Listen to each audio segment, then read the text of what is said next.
శ్రీకృష్ణ చరిత్ర మొదటి భాగం అధ్యాయం 15 అసురమర్దన. రచన నిర్మలం అనే శ్రీ అజ్జరపు వెంకటరావు. సంపాదకత్వం శ్రీమతి పప్పు శాంతాదేవి. సమర్పణ సౌభాగ్య నిర్మలం ఫౌండేషన్, న్యూఢిల్లీ. స్వరం సమ్మెట ఉమాదేవి.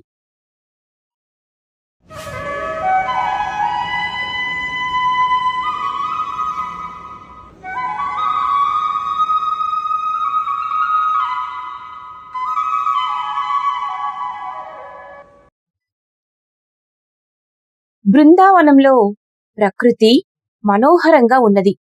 పంటలు మెండుగా పండుతున్నాయి. పశువులు దండిగా పాలిస్తున్నాయి. బయళ్లలో పచ్చిక నిండుగా ఉంటోంది. పశువులు గొప్పగా బలుస్తున్నాయి.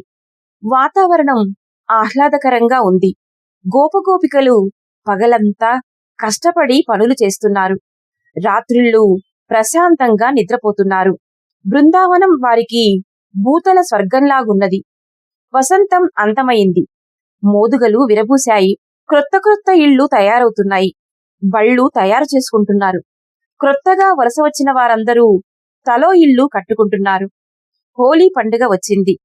ప్రజలందరికీ విశ్రాంతి రోజులు. ఆటలు పాటలు, హడావిడులు. గ్రామం చుట్టూ నెగడులు వేశారు. బాలురు బాలికలు విచ్చలవిడిగా ఆటలకు విజృంభించారు. చీకు చింత లేదు. ఉయ్యాలలూగటం, ఊరేగటం. బాలురంతా ఒక కక్ష, బాలికలంతా ఒక కక్ష. కృష్ణ బలరాములు బాలురకు నాయకులు. రాధాలలితలు బాలికలకు నాయకురాండ్రు. ఒకరి మీద ఒకరు పువ్వులు చల్లుకున్నారు. మట్టి ముద్దలు విసురుకున్నారు. చిమ్మన గ్రోవులతో రంగునీళ్లు కొట్టుకున్నారు. బుక్కాలు చల్లుకున్నారు. హాస్యాలు పరిహాసాలు విసురుకున్నారు. ఆ ఆటలలో మాటలకే కాని చేతలు వాడకూడదు. అందుచేత మగవాళ్లకు ఓటమి తప్పలేదు. జయాపజయాలు ఏ కక్షవైనా అంతిమ విజయం కృష్ణునిదే. ఆట ఆఖరవటంతో అతడు మురళిని మ్రోయిస్తాడు. అందరూ అతని చుట్టూ తిరిగి నాట్యం చేస్తారు. ఆడపిల్లలందరూ కలిసి అతన్ని తమ భుజాల మీద మోసుకుపోయారు. మురళి మ్రోయిస్తూనే ఉన్నాడు కృష్ణుడు. ఆ ఉత్సవం ఊరంతా తిరిగి నందుని ఇంటి ముందు వచ్చి ఆగింది. యశోదారోహిణులు కృష్ణునికి దృష్టి తీసి ఆ పిల్లలందరినీ ఆదరంగా లోనికి రమ్మని కూర్చోబెట్టి వారందరి చేత వెన్నముద్దలు, మిఠాయిలు తినిపించారు. రాధ హృదయం అవ్యక్తానందంతో నిండిపోయింది. హోలీ పండగ ఎన్ని మాటలో వచ్చింది, ఎన్ని మాటలో వెళ్ళింది. కాని కృష్ణుడు బృందావనం రావడంతో పండుగ తరహా మారిపోయింది. అనిర్వచనీయ ఆనందం అందరి హృదయాలను ఆక్రమించింది.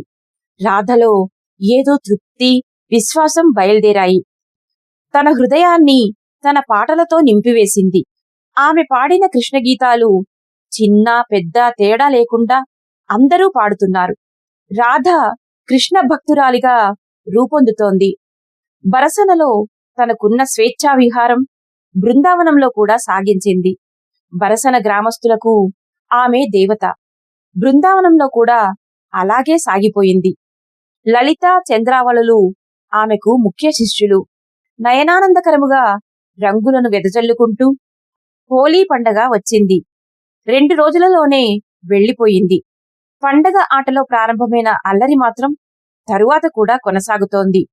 రాధ నాయకత్వంలో బృందావనంలోని ఆడపిల్లలందరూ కలిసి మగపిల్లలను వేధించేవారు. అడవిలో నుండి మగపిల్లలు ఇంటికి తిరిగి వస్తుంటే ఆ ఆడపిల్లలు ఒకరి చేతులొకరు పట్టుకొని దారికడ్డముగా నిలిచేవారు. ఏమి చెయ్యాలో తెలియక ఉక్కిరి బిక్కిరి అయ్యేవారు ఆ వెర్రి గొల్లలు. వెన్నెల రాత్రులు వచ్చాయంటే వారు ఆనందంగా విహరించేవారు. భోజనానంతరం యమునా సైకతములపై చేరి వెన్నెలయున్నంత వరకు నృత్యగాన వినోదములతో గడిపేవారు. 2 చేతులు చరుచుకుంటూ తాళాలు వేస్తూ బృందముగా నృత్యం చేసేవారు. జంటలుగా విడిపోయి కోలాటం వేస్తూ నృత్యం చేస్తూ పాట ముగిసిన తర్వాత పకపక నవ్వుతూ అలసిపోయి ఇసుక మీద పడి దొర్లేవారు. ఆ ఆటపాటలు చూడటానికి కృష్ణుని నాయకత్వం క్రింద గోపబాలకులు కూడా వెళ్లేవారు. కొంత దూరముగా కూర్చుని చూచేవారు. పాట ఉచ్చస్థాయికి వచ్చేసరికి ఆ ఆటలలో వాళ్ళూ కలిసేవారు. రసోత్పత్తి కలిగేసరికి అందరూ తప్పుకునేవారు. కృష్ణుడొక్కడే ఆటలో మిగిలేవాడు. మధ్యలో నిలబడి కుడికాలు ఎడమకి, ఎడమకాలు కుడికి మడిచిపెట్టి నిలుచుని వ్యత్యస్త పాదారవిందుడై మురళిని మ్రోయించేవాడు.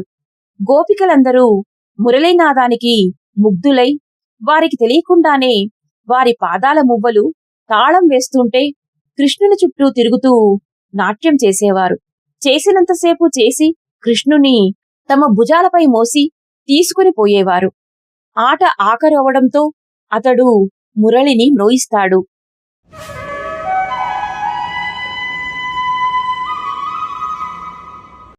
బృందావనం వచ్చిన తర్వాత కృష్ణ బలరాములు ఇంటి పనులు చేయటం ప్రారంభించారు. ఉదయమే లేచి స్నానపానాదులు చేసుకుని చక్కని పీతాంబరం ధరించి పశువుల మందల వెంట అడవికి పోయేవారు. కృష్ణుడు తన జరీ తలపాగాలో నెమలిపించము నిన్నడూ మరిచేవాడు కాదు. పచ్చిక బాగా పెరిగిన క్రొత్త ప్రదేశాలకు పశువులను తీసుకుని పోయేవాడు. బలరామకృష్ణుల నాయకత్వంలో గోపబాలురు చాలా సంతోషంగా రోజులు గడిపేవారు. అడవిలోనికి వెళ్లేటప్పుడు రంగురంగుల పూలు కోసి చిత్రములైన మాలికలు కట్టి మెడలో వేసుకునేవారు. చేతులకు కట్టుకునేవారు, చెవులకు కట్టుకునేవారు. పరుగు పందాలు వేసుకునేవారు, కథలు చెప్పుకునేవారు. ఆటలలో ఓడిపోయిన వారి వీపులపై విజేతలు స్వారీ చేసేవారు. పశువుల వెంట పోయేటప్పుడు బడిసెలను తీసుకుని పోయేవారు. బడిసెలలో రాయి పెట్టి త్రిప్పి త్రిప్పి విడిచిపెడితే ఎంత దూరము కొట్టడమో ఎక్కడ కొట్టడమో పందాలు వేసుకునేవారు. ఆ విద్యలలో అందరికీ కృష్ణుడే గురువు. అతడు విసిరిన రాయి ఎన్నడూ సూటి తప్పలేదు. అతనికంటే దూరం ఎవరూ విసరలేరు. ఏ ఆట ఆడినా విజయం కృష్ణునిదే.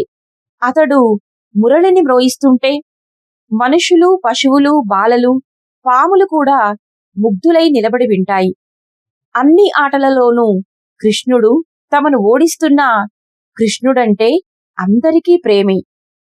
కృష్ణుడంటే గోపబాలురకే కాదు, బృందావనంలో అందరికీ ప్రేమే. వ్రేపలలో వలె నందకుమారుడిప్పుడు నవనీత చోరుడు కాడు. కాని గ్రామంలో అందరిండ్లకు వెళ్లేవాడు. అందరి యోగక్షేమం తెలుసుకునేవాడు.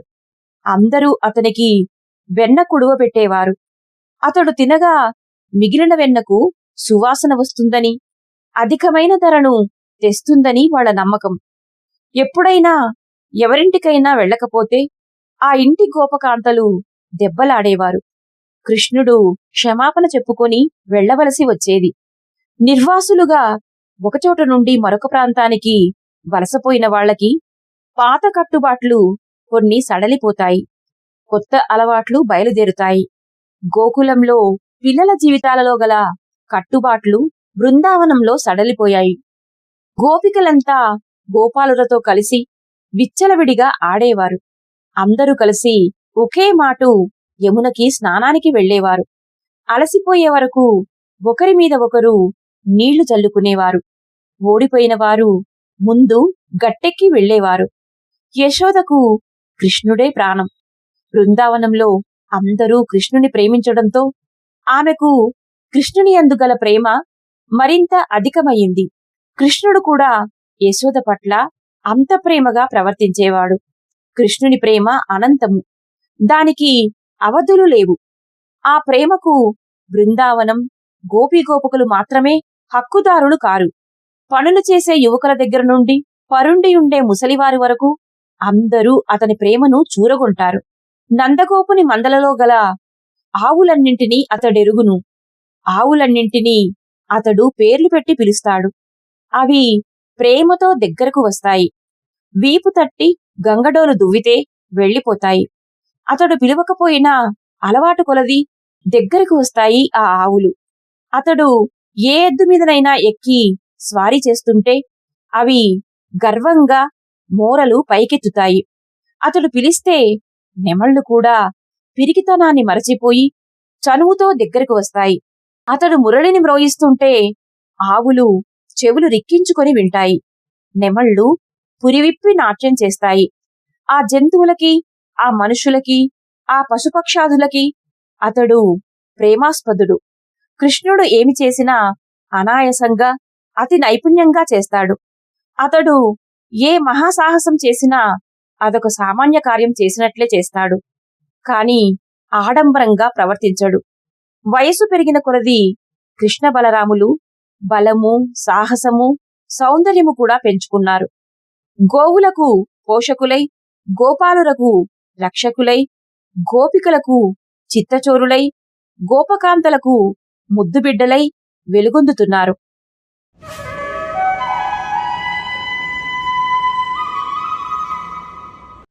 ఒకనాడు యమునా తీరమున కృష్ణ బలరాములు గోపబాలులతో కలిసి పాలు విడిచిన పెద్ద దూడలను మేపుతున్నారు.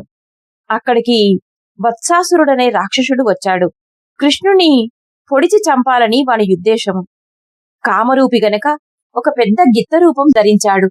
చూడడానికి చాలా మనోహరంగా, ఆకర్షణీయంగా ఉన్నది. ఆ క్రొత్త గిత్త కృష్ణుడున్న ప్రాంతంలోనే తిరుగుతోంది. కృష్ణుడు కనిపెట్టాడు. తన మందలను అతడు బాగా ఎరుగును. వాటన్నిటికీ పేర్లు ఉన్నాయి. ఆ పేరు పెట్టి పిలిస్తే అవి తన దగ్గరకు వస్తాయి. ఈ క్రొత్త గిత్త రాక్షసమాయ, సందేహం లేదు అనుకున్నాడు కృష్ణుడు. బలరాముని పిలిచి తన అనుమానం రహస్యంగా చెప్పాడు. అన్నా, ఈ గిత్తను చూచావా? ఎంత బాగుందో! ఇది చాలా మంచిది అంటూ దాని దగ్గరకు పోయి దాని తోక వెనుక కాళ్లు కలిపి పట్టుకొని గిరగిరా త్రిప్పి దగ్గరున్న వెలగ చెట్టుకు పెట్టి కొట్టాడు. రక్తం క్రక్కుకుంటూ నిజరూపంతో రాక్షసుడు నేల కూలాడు. ఆ తాకిడికి వెలగ చెట్టు కూలిపోయింది.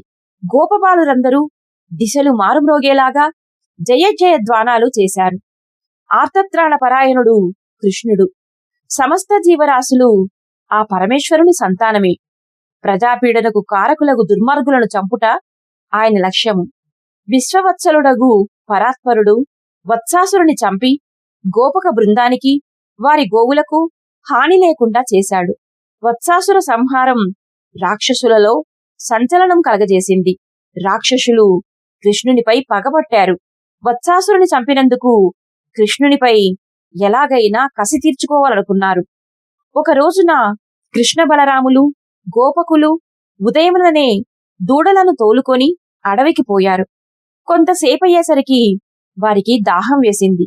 సమీపంలోనున్న కొలను దగ్గరకు దూడలను తోలుకొని పోయి వాటి దప్పిక తీర్చి తాము కూడా నీరు త్రాగి దూడల దగ్గరికి వస్తున్నారు. అక్కడ ఆ కొలను గట్టున ఒక పెద్ద కొంగ కనిపించింది. అంత పెద్ద కొంగను వాళ్ళెప్పుడూ చూడలేదు. అబ్బా, ఏకంగా చెట్టంత పెద్ద కొంగ అనుకుంటూ దానివైపే ఆశ్చర్యంగా చూస్తున్నారు. ఆ కొంగ ఏకాగ్రత చిత్తంతోనున్న మహామునిలాగా తన లక్ష్యముపై దృష్టి నిలిపి తదేక ధ్యానంతో నిలబడి ఉన్నది.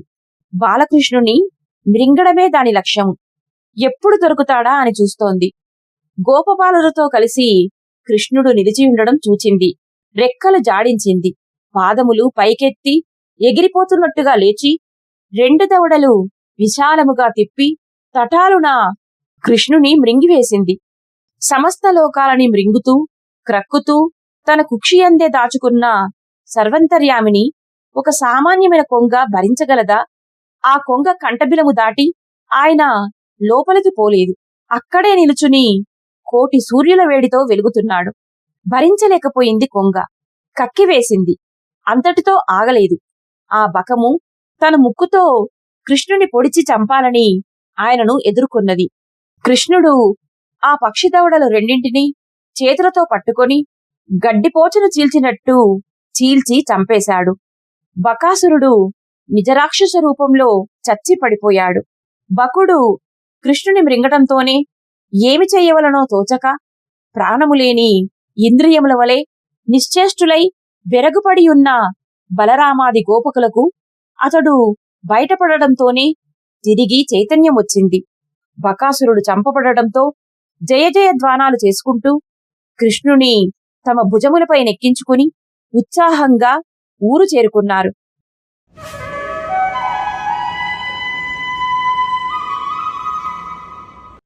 కృష్ణునికి కలిగిన ఆపద, అతడు చూపిన సాహసము బాలుర వలన విన్నారు యశోదారోహిణులు. కన్నుల నీరు కారుస్తూ కృష్ణుని కౌగిలించుకున్నారు. యశోద, కన్నా, ఇక నీవు మందలను తోలుకొని వెళ్ళడానికి వీలులేదు. ఆ పనులు చేయటానికి చాలామంది ఉన్నారు. రోహిణి, అవును, వెళ్ళడానికి వీలులేదు అన్నది. కృష్ణుడు, అదేమిటమ్మా అలా అంటావేం? ఇప్పుడు నాకు ఏమి ప్రమాదం వచ్చింది అన్నాడు. యశోద, కొన్నేళ్ల నుండి రాక్షసుల బెడద తప్పింది, సుఖంగా ఉన్నామనుకుంటున్నాము. ఇక్కడికి వచ్చాక మళ్లీ ప్రారంభమయ్యింది. అప్పుడే వీడు రెండో రాక్షసుడు. నీవు ఇంటి వద్ద మా కండ్ల ఎదుట ఉండు, అంతే చాలు. ఆ మందల సంగతి మీ నాయనగారు చూచుకుంటారులే. అలా కాదమ్మా, వచ్చే ఆపదలు ఇంటి వద్ద కూర్చుంటే మాత్రం రావా? ఇదివరకు రాక్షసులు ఇంటికే వచ్చారు కదా. అమ్మా, వచ్చే ఆపదల నుండి తప్పించుకొని పారిపోవాలని ప్రయత్నిస్తే అవి మరింత భయపడతాయమ్మా. వచ్చిన ఆపదను ఎదుర్కోవటమే మానవ ధర్మమమ్మా. అమ్మా, దుష్టులను ఎదుర్కొని నాశనం చేయటం చేతనైన వాళ్లము. ఇంట్లో దాక్కుంటే చేతకాని వాళ్ల గతి ఏమవుతుందమ్మా? ఏమో బాబు, అలాంటి సంగతులు నాకేం తెలుస్తాయి? నాకు కావలసినదల్లా నువ్వు క్షేమంగా ఉండటమే. ఇదేమి చోద్యమమ్మా? అన్ని ఆపదలు నా బిడ్డకే వస్తాయేమిటి? అమ్మా, నీ ప్రేమ మమ్మల్ని రక్షిస్తుందమ్మా. నీవు మమ్మల్ని ప్రేమిస్తున్నంత కాలము మమ్మల్ని ఎవ్వరూ ఏమీ చేయలేరమ్మా. దానికి యశోద, అన్నింటికీ నీవే ఎందుకు తయారై ఆపదలు తెచ్చిపెట్టుకుంటావు? కృష్ణుడు గోపముఖ్యుడి కొడుకును కదమ్మా నేను.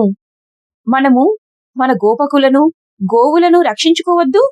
ఏమో బాబు, నాకు తెలియదు. మీ నాయన వచ్చి ఏమంటారో నీకు ఎవరూ సమాధానం చెప్పలేరు. మాకేమీ భయం లేదమ్మా. ఈ మాటలన్నీ గుమ్మంలో నుండి వింటున్నాడు నందుడు.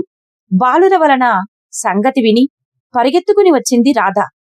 నందుని ప్రక్కనే నిలబడి తల్లి కొడుకుల మాటలన్నీ విన్నది. బలిరా కృష్ణ, నీవు బృందావన రక్షకుడివే కాదు, లోకైక రక్షకుడివి అనుకుంది రాధ. కృష్ణుని జీవిత రహస్యం నెరిగిన నందుడు మందస్మిత వదనంతో ఆనందాశ్రువులు రాలుస్తూ సర్వాంతర్యామికి చేతులు జోడించి నమస్కరించాడు. తన బిడ్డను తనివి తీరా కౌగిలించుకున్నాడు. అవును నాయనా, నీవు చెప్పినది నిజమే. కాని నీవు ఇంకా చిన్నపిల్లవాడవు కదూ. అందుచేత అమ్మ చెప్పిన మాట వినాలి. ఆ ప్రమాదములేవో మేము చూచుకుంటాం కదా అన్నాడు నందుడు. అదేమిటి నాన్నా అలా అంటారు? పెద్దన్నా నేను ఇంత పెద్దవాళ్ళమయ్యాక మీరు రాక్షసులతో కుస్తీ పడతారా? చీ అని నవ్వాడు. తనివి తీరా హృదయానికి హత్తుకున్నాడు నందుడు. గోపబాలురు మాత్రం ఉత్సాహంతో ఎగిరి గంతులు వేస్తున్నారు. కృష్ణుని వెనుక నిలబడి మనము కూడా కోతులమై సముద్రానికి వంతెన కడదామా అని రాళ్లు తెచ్చి పిల్ల కాలువలకు అడ్డం పడవేస్తారు. మనము కూడా మునులమై తపస్సు చేద్దామని పద్మాసనం వేసి మాటలాడకుండా కళ్ళు మూసుకొని కూర్చుంటారు. మనం కూడా గంధర్వులమై గానం చేద్దామా అని పాటలు పాడతారు. అప్సరసలమై నృత్యం చేద్దామా అని గంతులు వేస్తారు. సముద్రం మథనం చేద్దామని చేతులు పట్టుకొని చెరువులలో నీరు కలుగజేస్తారు. గోపబాలుల క్రీడా వినోదములు చూచి ఆనందిస్తారు నందాది గోపముఖ్యులు. ఒకనాడు బంతి చల్దులు తినవలెనని గోపకులంతా అనుకున్నారు. కృష్ణుడు ఉదయానే లేచి తన లేగదూడలను కదిలించి శంఖము పూరించాడు. ఆ శంఖనాదము విని గోపబాలురందరూ తొందరగా బయలుదేరి ఎవరి దూడలను వారు తోలుకొని చల్ది కావళ్లు భుజాన వైచుకొని పిల్లన గ్రోవులు, కొమ్ముబూరలు, ఇతర వాద్యములు తెచ్చుకొని వనానికి బయలుదేరారు. తమ తమ కొమ్ముబూరలు పూరిస్తూ కొందరు, వేణువులు ఊదుతూ కొందరు, తుమ్మిదలతో కలిసి పాడుతూ కొందరు, నెమళ్లతో కలిసి ఆడుతూ కొందరు, పొదరిళ్లలో దూరుతూ మెరకలైన వాగులను దాటుతూ రకరకములుగా అల్లర్లు చేసుకుంటూ అంతా అడవిని చేరుకున్నారు. చల్ది కావళ్లు ఒకరినొకరు కనపడకుండా దాచేసి ఏడిపించుకున్నారు. రకరకాల ఆటలు ఆడారు. కృష్ణుడు అందరికీ ముందుగా నడుస్తున్నాడు. కృష్ణుని ఎవరు ముందుగా పట్టుకుంటారో అని పందాలు వేసుకున్నారు. మిగిలిన వారు నెగ్గినవారు ఓడిన వారిని వెక్కిరించారు. ఎవని పాదధూళి యోగారూఢులైన వారికి కూడా లభ్యము కాదు అటువంటి శ్రీహరిని కౌగిలించుకొని భుజముపై చేతులు వేసి తన్నుచూ గ్రుద్దుచూ ఆటలాడిన అదృష్టవంతులు ఆ గోపబాలురు. ఎన్ని జన్మల పూర్వపుణ్యము వలన వారికట్టి మహద్భాగ్యము లభించిందో. కృష్ణుని చేత సంహరించబడిన బకాసురునికి అగాసురుడనే ఒక తమ్ముడున్నాడు. తన అన్న కృష్ణుని చేత చంపబడ్డాడని విని కృష్ణునిపై పగ తీర్చుకోవాలని ప్రతిజ్ఞ చేశాడు. తన అన్న ప్రాణములకు బదులుగా ఈ గోపాలురనందరినీ చంపాలి అనుకున్నాడు. 1 యోజనం పొడవుగల మహాపర్వతమంత శరీరం, భూమి ఆకాశములనంటే ఒక బిలము వంటి నోరు, అంధకార బంధురమైన వదనాంతరాలం కలిగిన కొండచిలువ ఆకారంలో నేలమీద నాలుకలు పరుచుకొని నోరు తెరుచుకొని దూడలను గోపాలులను కృష్ణుని కూడా మృంగవలనని వేచి ఉన్నాడు. ఆ అజాగరమును చూచారు గోపబాలురు. ఈ కొండచిలువ మనలను మృంగాలని నోరు తెరుచుకుని ఎలా కనిపెట్టుకున్నదో చూడండి అనుకున్నారు. దూడలని వెనకకు మరలించండి, వెనకకు పారిపోదాము అన్నాడు ఒక గోపుడు. చా, భయము లేదు, మనకు భయమేమిటి? బకాసురుని చంపిన కృష్ణుడు మన మధ్యనుండగా మనలను ఎవరేమి చేయగలరు? నడవండి అన్నాడు మరొకడు. కృష్ణుడు వారి వెనక చాలా దూరంలో నున్నాడు. ఆ పామును దాటి అవతలకు పోవడానికి ఆ బాలురు నిశ్చయించుకున్నారు. ఏదైనా కుటిలోపాయం చేత ఆ పాము మనలను మృంగితే మన కృష్ణుడు దాని పని పడతాడులే అని ఒక మారు కృష్ణుని ముఖం చూచి అందరూ ముందుకు వెళ్ళిపోయారు. దూడలతో సహా పాము నోట్లోకి ప్రవేశించారు. ఇది దూరం నుండి చూచాడు కృష్ణుడు. అయ్యో, లేగల గుంపులతో సహా గోపబాలురందరూ పాము నోట్లో దూరిపోయారు. ఆ పాము మహారాక్షసుడని వాళ్లకు తెలియదు కదా పాపం, నేనున్నాను కదా అనే ధీమాతో వాళ్ళు నిర్భయంగా వెళ్ళిపోయారు. నేను చూస్తుండగా పాము వారిని మృంగివేసింది. నేనిప్పుడు ఇంటికి వెళితే కృష్ణ, మా కొడుకులు లేగలు రాలేదయ్యా అంటూ వచ్చే గోపకాంతలకు నేనేమి సమాధానం చెప్పను? అందరూ ఒక్కమాటు పాము నోటబడ్డారే. నేను ప్రమాదాలు కొని తెచ్చిపెట్టుకుంటున్నానంటుంది అమ్మ. ఇప్పుడు ఈ బాలకులను గోవులను రక్షించడం గర్గాచార్యుల వారు చెప్పినట్టు నా ధర్మం. నా ఎందుకల విశ్వాసంతో ఈ బాలురు చొరవ చేశారు. ఇప్పుడు నేను వెనుదీయడం ధర్మభంగం అని ఆలోచించాడు. ఆశ్రిత రక్షణ బద్ధకంకనుడై సకల లోకాధీశ్వరుడు పరమేశ్వరుడు అతడు ఎట్లు చేయగలడు? తాను కూడా ఆ అజాగరము నోట ప్రవేశించాడు. దాని కంఠబిలములో ఉండి శరీరమును పెంచసాగాడు. ఆ పాము తెరిచిన నోరు ముయ్యలేకపోయింది. కృష్ణుని శరీరం అంతకంతకు పెరుగుతోంది.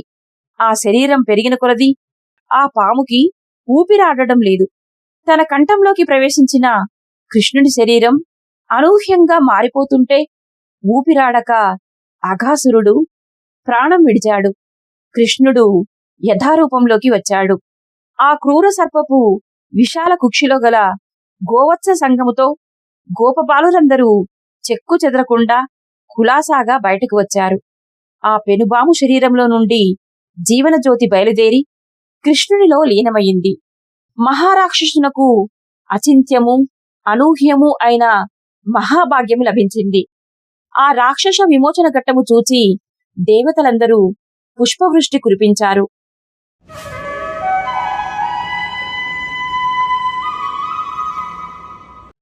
కొన్ని రోజులయ్యేసరికి ఆ పాము కళేబరము ఒక పెద్ద బిలములా తయారయింది. దాంట్లో గోపబాలురు ఆడుకునేవారు. పాము నోటి నుండి బయటపడిన గోపబాలురు కృష్ణుని చూచి జయ జయధ్వానములు చేశారు. అతనిని భుజముల మీద మోస్తూ అడవిలో గంతులు వేస్తూ వినోదించారు. అలసిపోయే వరకు ఆటలాడి బాగా ఎండెక్కిన తర్వాత చల్ది భోజనాలకు కూర్చున్నారు. ఎవరి చిక్కములు వారు విప్పుకున్నారు. ఒకరినొకరు ఊరించుకుంటూ ఒకరి దానిలో నుండి మరొకరు తీసుకుంటూ సర్దుకుంటూ సరదాగా చెలోక్తులు విసురుకుంటూ భోజనాలు చేస్తున్నారు. పాము కడుపులోనున్నప్పుడు వారిలో కలిగిన భావములు, అందరిలోనూ గల కృష్ణ విశ్వాసము, కృష్ణుని రాకకై నిరీక్షణ, కృష్ణుని రాక, వారికి విమోచనం కలుగుట ముచ్చటించుకుంటూ కృష్ణుని గురించి వినోదముగా, భక్తిగా, గర్వముగా మాటలాడుకుంటూ భోజనములు చేస్తున్నారు. అందరూ తమ దూడల సంగతి మరచిపోయారు. దూడలు మేసుకుంటూ చాలా దూరం పోయాయి. కృష్ణుడు ఆ విషయము గమనించాడు. ఎంతో సరదాగా భోజనాలు చేస్తున్న గోపబాలుర సంతోషానికి అంతరాయం కలిగించకూడదనుకున్నాడు. దూడలు దూరముగా పోయినట్లున్నాయి. నేను మరలించుకుని వస్తాను. మీరు భోజనములు చేస్తుండండి. ఆలస్యం చేస్తే దూడలకు అడవి జంతువుల వలన ఆపద కలగవచ్చును అని చెప్పి కృష్ణుడు వారిని విడిచి దూడలను మరలించుటకు వెళ్ళాడు. పశువుల అడుగుల జాడలను బట్టి అడవిలో వెతుక్కుంటూ చాలా దూరం వెళ్ళినా దూడలు కనిపించలేదు. వెనుకకు తిరిగి నదీ తీరానికి వచ్చాడు. చల్దులు తింటూ కూర్చున్న బాలురు కూడా కనిపించలేదు. గోవత్సములు, గోపాలురు కూడా అదృశ్యమయ్యారు. ఇదేదో అసాధారణ విషయం. ఏమై ఉంటుందని కృష్ణుడు ఆలోచించాడు. తన దివ్య ప్రభావం వలన జరిగిన సంగతి తెలుసుకున్నాడు. సృష్టికర్తయైన బ్రహ్మదేవునికి లీలామానుష విగ్రహుడైన కృష్ణుని శక్తి సామర్థ్యములు పరీక్షించాలనే కుతూహలము కలిగింది. అగాసురుని నోటి నుండి దూడలను, బాలురలను కృష్ణుడు రక్షించిన పద్ధతిని చూచిన తర్వాత బ్రహ్మదేవుని కోరిక మరింత అధికమైంది. తన మహత్తు వల్ల ఇటు దూడలను, అటు బాలురను మాయం చేశాడు. కృష్ణుడు ఏమి చేస్తాడో చూద్దామని వేచి ఉన్నాడు. బ్రహ్మాది దేవతలు తమ శక్తిని పరీక్షించ చూస్తున్నారని గ్రహించిన కృష్ణుడు చిరునవ్వు నవ్వుకున్నాడు. సాధారణ గోపాలుని వలె మరో మాటు అడివంతా కలయ వెదికాడు. అందరు బాలురను పేరు పేరునా పిలిచాడు. ఎవ్వరూ పలకలేదు. ఎవ్వరూ కనపడలేదు. ఇంటికి పోయి ఆ బాలుర తల్లిదండ్రులకు తానేమి సమాధానం చెప్పగలడు? బ్రహ్మమాయకు సమాధానం వైష్ణవమాయే అనుకున్నాడు. అందరి బాలుర రూపం, అన్ని దూడల రూపం తానే ధరించాడు. ఇండ్లకు మరలవలసిన సమయం వచ్చేసరికి అన్ని రూపాలలోనూ, అందరి ఇండ్లల్లోనూ తానే ప్రవేశించాడు. ఏ ఏ బిడ్డలు తమ తల్లిదండ్రులతో ఎలా మాట్లాడతారో, ఎలా అల్లరులు చేస్తారో, ఎలా తింటారో అన్నీ అలాగే జరిగాయి. దూడల రూపంలో దూడల వలనే ప్రవర్తించాడు. ఎవరికీ ఏ అనుమానం కలగలేదు. ఇలా సంవత్సరం గడిచిపోయింది. బ్రహ్మదేవుడు చూచాడు. తన సృష్టికి ప్రతి సృష్టిగా గోపబాలురు, గోవత్సములు యథారీతిగా నుండడం చూచాడు. దిగ్భ్రమ చెందాడు. ఓహో, విష్ణుమాయ అనుకున్నాడు. దూడలన్నింటినీ ఒక్క మాటు విడుదల చేశాడు. ఆ దూడలు దగ్గరలో మేస్తున్న గోవుల దగ్గరకు చెంగు చెంగున పరిగెడుతున్నాయి. ఈ పరిస్థితిని బలరాముడు చూచాడు. కృష్ణ, ఈ దూడలన్నీ పాలు విడిచినవి కదా, తల్లుల దగ్గరకు అలా చెంగు చెంగున పరిగెడుతున్నాయేమిటి అని అడుగుతూ తన దగ్గరున్న దూడలకేసి చూచాడు. ఆ దూడలన్నింటిలోనూ కృష్ణస్వరూపమే గోచరిస్తోంది. గోపాలులకేసి చూచాడు. వారిలోనూ కృష్ణరూపమే కనిపిస్తోంది. కృష్ణ, ఏమిటి ఈ మాయ అని అడిగాడు. అతడు చూస్తుండగానే దూడలు మాయమయ్యాయి. గోపబాలురు మాయమయ్యారు. బ్రహ్మచేత నిర్ముక్తులైన గోపాలురు ఒక్క మాటు కనపడ్డారు. చల్ది కావిళ్ళు భుజాన పెట్టుకుని వచ్చారు. కన్నా, దూడలని మరలించుకుని వచ్చావా అని అడుగుతున్నారు. ఏమిటి మాయ కృష్ణ? ఆ బాలురు, ఆ దూడలు ఏమయ్యారు? అవన్నీ నీవేనా అని అడిగాడు బలరాముడు. అవును అని మందహాసం చేశాడు కృష్ణుడు. బాలురు దూడలను మరలించుకొని గ్రామానికి బయలుదేరారు. వారికి తెలియకుండా 1 సంవత్సరం గడిచిపోయినట్లు వారికి గ్రహింపుకు రాలేదు. ఆ సంవత్సర కాలంలో వారిలోనూ వారి దూడలలోనూ కలిగిన మార్పులను వారు తెలుసుకోలేకపోయారు. విష్ణుమాయ ప్రభావాన్ని గుర్తించిన బ్రహ్మదేవుడు దివి నుండి భువికి దిగి కృష్ణుని పాదములకు నమస్కరించి అనేక విధముల స్తోత్రములు చేశాడు. ఆదిదేవా, మాయలు చేయగలిగిన మహామహిమాన్వితులనే నీ మాయతో కప్పగల మహాసమర్థుడవు. అట్టి నీ మహిమ కొలవటానికి నీ శక్తిని పరీక్షించడానికి మూఢుడనై అజ్ఞానినై ప్రయత్నించాను. నా ఈ వ్యర్థ ప్రయత్నం కూడా నీ మాయా ప్రకోపం వల్లనే జరిగింది మహాప్రభో. యోగీశ్వరేశ్వర, నా అపరాధములను క్షమింపుము, నన్ను కరుణింపుము. దావాగ్నిలో నుండి జనించిన ఒక చిన్న జ్వాల దావాగ్నిని హరింపగలదా? సర్వేశ్వర, నీవు సకల జగదాధారుడవు, సర్వలోకపిత. నేను రజస్సు వల్ల పుట్టినవాడను, మూఢుడను. నేను ఏదో ప్రభువనుకొని గర్వించి కన్ను కానలేకపోయాను. నన్ను కృపచూడుము. నళినాక్ష, నీవు ఆదినారాయణుడవు, సకల భూతములకు నీవు సాక్షివి, క్షీరసాగర శయనుడవు. వేదములకు కూడా తెలియరాని నిన్ను ఈ భూలోకములో, ఈ వనమధ్యములో, ఈ మందలలో కృష్ణ అని, కన్నా అని పిలుస్తూ తమ సమస్త భావములను నీయందే నిలిపి నీతో సాహచర్య భాగ్యమును అనుభవించుచున్న ఈ గోపకులు ఎంత అదృష్టవంతులో కదా. నీ పాదరేణువులు శిరమును ధరించిన బ్రహ్మపదమును మించిన సౌభాగ్యము లభిస్తుంది కదా. వాసుదేవ, జగన్మయ, నిన్ను హింసించిన పూతన, తృణావర్తాది రాక్షసులకే నీ సాయజ్య పదమును అనుగ్రహించావు. నీకు తమ మాన ప్రాణములను, తమ సర్వస్వమును అర్పించుకున్న ఈ గోపగోపీజనమందరికీ ఏమిచ్చెదవో కదా. నీ యందు భక్తి లేకుండా యున్నంత వరకు ఈ దేహము ఒక కారాగారము. నీ యందు భక్తి కలిగిన ఎడల అది దేవాలయముగా మారుతుంది. కామమోహములే శృంఖలములు, ఈశంత్రయమే శత్రువ్యూహములు. జిష్ణు, నిశాట విపాటన, కృష్ణ, నీకు నమస్కారములు అని పాదములపై పడి బ్రహ్మదేవుడు సెలవు తీసుకుని అంతర్ధానమయ్యాడు. కృష్ణుని ప్రవర్తనను ఆశ్చర్యంతో చూస్తున్నాడు బలరాముడు. అతనికంతా అగమ్య గోచరంగా ఉన్నది. కృష్ణుడు చిరునవ్వు నవ్వాడు. అన్నా, దూడలను మరలించు, వెళ్ళిపోదాము అన్నాడు కృష్ణుడు. అందరూ ఎవరిళ్లకు వారు చేరుకున్నారు.